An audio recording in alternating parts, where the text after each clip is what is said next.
লাভ ক্ষতি সংক্রান্ত অঙ্ক। একটি দ্রব্য 176 টাকায় বিক্রি করায় 12% ক্ষতি হয়, দ্রব্যটি ক্রয় মূল্য কত? প্রথমে একটু বড় করে করাচ্ছি, পরে ছোট করে দিচ্ছি। যে 12% ক্ষতির হারে সমস্যাটি হলো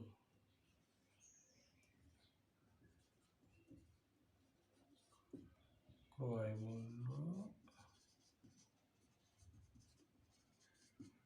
বিক্রয় মূল্য ব্র্যাকেটের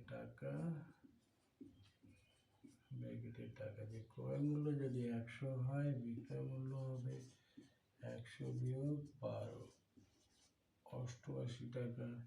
এবার আমার দেওয়া আছে বিক্রয় মূল্য 176 টাকা, যে ক্রয় মূল্য কত?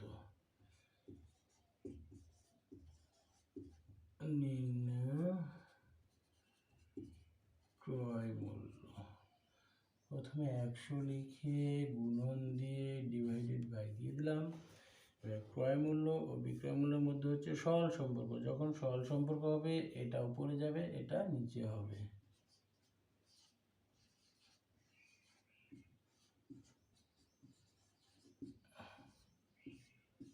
দুই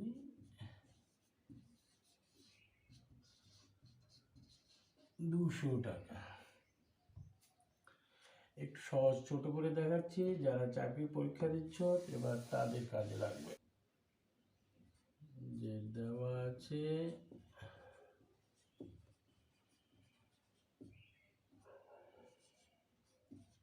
HP 176, ক্ষতির হার কে বলে রেট অফ লস 12%। তাহলে সুতরাং কস্ট প্রাইস মানে ক্রয় মূল্য, কস্ট প্রাইসের সূত্র হচ্ছে HP ইন্টু উপরে 100 নিচে 100 বিয়োগ 12। HP হচ্ছে 176, 100/88, 2